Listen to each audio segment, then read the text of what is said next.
Je viens d'aller voir The Brutalist, je vais vous dire ce que j'en pense. Disclaimer.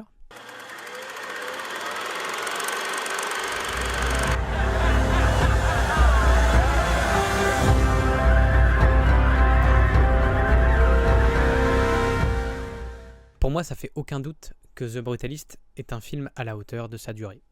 3h40 environ, avec entracte.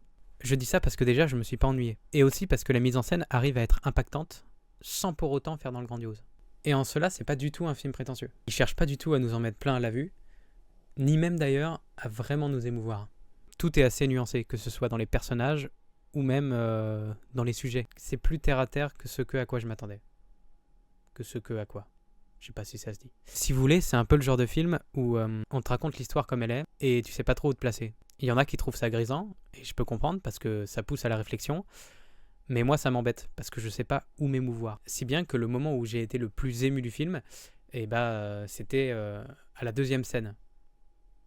Si tant est du reste que la qualité du film est indéniable. Et il y a quelques moments de mise en scène accompagnés par la musique qui sont assez envoûtants. Je pense à Une carrière en Italie, par exemple, pour ceux qui ont vu le film. Et l'énorme cerise sur le gâteau, c'est la performance des acteurs. Felicity Jones, Guy Pearce, qui est très bon en bon gros ricain. Ça fait longtemps que je ne l'avais pas vu. Et surtout Adrian Brody, qui est hallucinant, que ce soit dans les bons ou les mauvais côtés du personnage.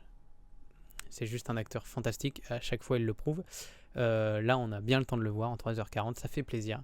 Et c'est vraiment le gros point fort du film avec quelques moments de mise en scène. Voilà. Je vous conseille vraiment d'aller voir ce film au cinéma.